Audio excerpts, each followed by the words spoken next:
People must know that Deputy President Rigathi Gachagua has brushed off the move by the Azimio coalition of collecting 10 million signatures to oust President William Ruto, terming it as an exercise in futility that is not supported by the rule of law. I want to tell the people of Kenya, there is no constitutional provision for anybody to collect signatures against a sitting president. They are just wasting their time. He spoke in Karatina as Brime. Cabinet Secretary, who was in Kakamega, Musalia Mudavadi, accused the opposition of trying to sabotage the government's effort to get the economic back on track by leading the demonstrations. Even if they collect 10 million signatures, where will they take those signatures to who? Matters elections are not decided by signatures. They are decided on the ballot.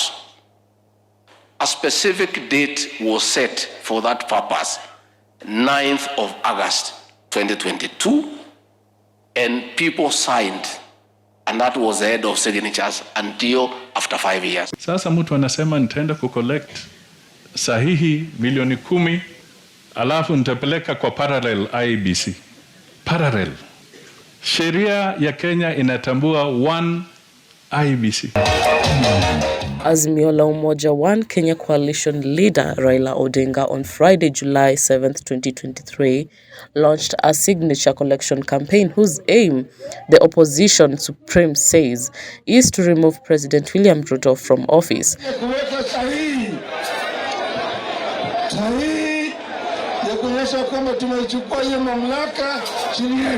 Addressing a Sabasaba rally at Kamukunji grounds in Nairobi, the former Prime Minister said the coalition targets 10 million signatures by next Friday, July 14th. The decision, Raila says, was necessitated by the government's failure to address the opposition's grievances, including punitive taxes, high cost of living, electoral fraud, and biased recruitment of electoral commissioners. Ndio sababu tunaanza harakati ya kuweka sahihi ya kuonyesha kwamba tumechukua hiyo mamlaka chini yetu. Ijulikane Azimio iko na watu ngapi. Tunaelewa vizuri.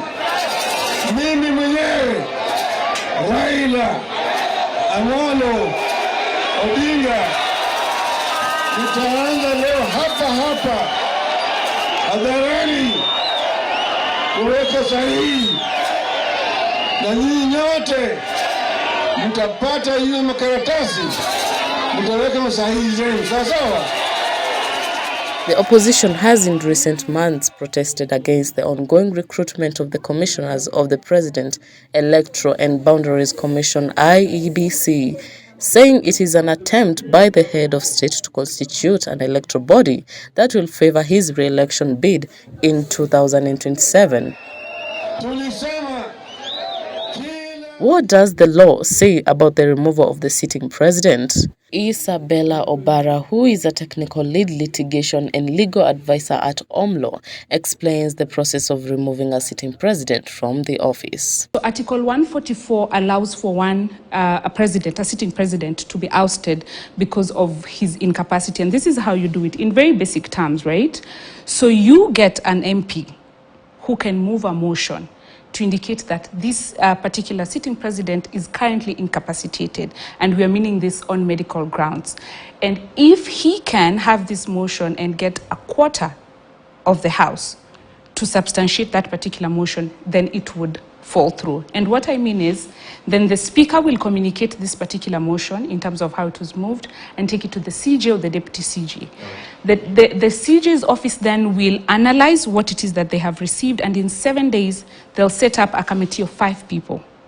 This group will comprise of 3 proper medical practitioners. I mean, their qualifications are clearly set out.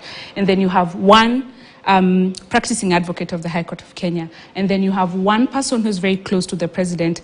And obviously, if we're looking at issues of incapacitation, then what we're saying is there's a possibility that the president themselves may not be able to nominate. So anyone who's close to the president or a loved one would be there. So you have a team of 5, what we call a tribunal. That particular tribunal will then go and assess what it is that the CJ had received. right? And the trick about this particular aspect is if indeed they find that the sitting president is incapacitated, then they will bring it back to the CJ. And you notice that that particular report, because it's obviously a medical report, if they find substance in it, then it is final. They then take it back to Parliament for them to ratify it. And once they ratify it, then that particular president can be ousted through that route for incapacitation. So incapacity would be one of the grounds, and then maybe the other one is now the impeachment route that you've discussed. Reporting for Top TV News, I'm Nelias Maina.